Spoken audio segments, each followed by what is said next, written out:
আইফোনের আপডেট ইস্যুর যে প্রবলেমগুলো ফেস করতে হয় ওই প্রবলেমগুলোর মধ্যে এইটা একটা প্রবলেম। এটা আইফোন 11 লাগাই তো আইফোন 11 এটা একটা আপডেট ইস্যু ফেস করতে হচ্ছে এখন রিসেন্টলি। এটা আপডেট দেওয়া হয়েছিল, আপডেট দেওয়ার পর থেকে অটোমেটিক ফোনটা চালু মানে রানিং অবস্থায় ইউজ করতে করতে নিজে নিজেই বন্ধ হয়ে যাচ্ছে বা নিজে নিজেই চালু হচ্ছে, রিস্টার্ট নিচ্ছে আর কি অটোমেটিক।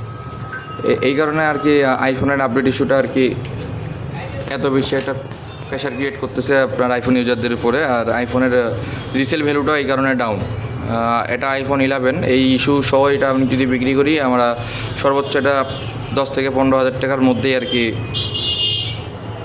আশা করি পাবেন।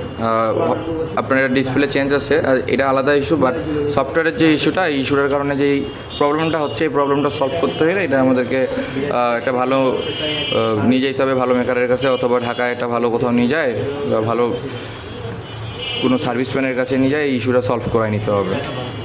মানে এই আপডেটেড ইস্যুগুলোর কারণে আইফোন আপডেট দেওয়ার একটা রিস্ক, একটা ভয় চলে আসছে আইফোন ইউজারদের মধ্যে।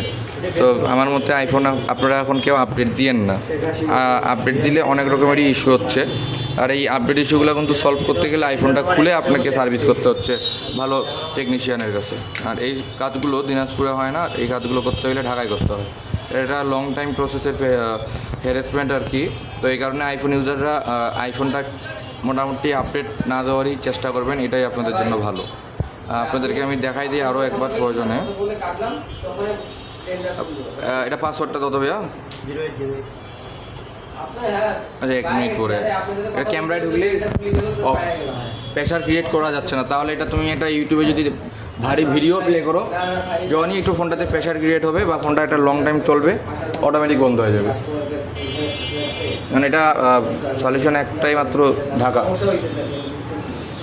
আর কোনো উপায় দেখতেছি না আমি।